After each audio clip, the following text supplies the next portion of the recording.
esposo se quebró el brazo. We were living with this woman. She got mad at us and got all of our stuff, and she threw it all out on the street. Everyone was watching us, and I was even pregnant, and we did not have anywhere to go. My husband said, "We need to leave. Let's go to our property." I remember the first night when we arrived. We did not have anything. It was cold and wet, and it was very windy, and everything got wet, including us. All we could do was hug each other. No me acuerdo cuánto tiempo pasó. I remember I was so sad because I felt so alone. I don't remember how long passed by, but finally, some people from the church came by and gave us some boards for walls and a tarp roof, but it did not even have a door. We could not sleep on the ground because it was a dirt floor full of bags. I would be there at 9, looking all around. Is there something there? We were afraid someone would come and attack us. We were sleeping in that room when someday some animal bit my dad. His whole hand got swollen and he couldn't work, so we had nothing to eat. I was going to school then, and I told my mom that I wanted to drop out so I could sell gum to help our family. I prayed every night for God to help us. My husband was very sad, but he was trying to be strong for us, so he could never cry in front of me. But he would go to the other side of the mountain and yell and cry out to the Lord, "Lord, help me. I can't do this anymore." I was so sad and I felt so alone. My youngest girl would cry all night because she didn't want to be here, but I would tell her that it is going to be okay. I just wanted to run away and I wanted to die.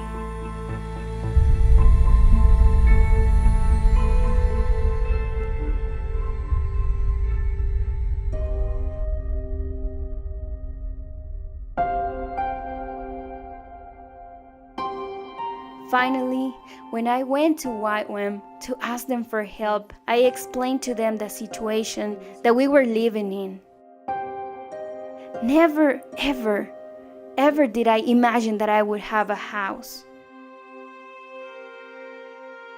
And I remember when the Ywam team said they would build our house.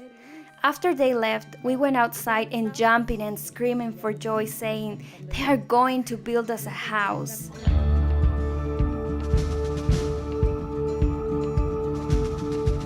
I was so happy, and I just started yelling like a crazy person. I was so excited that I could not wait, and I could not even sleep.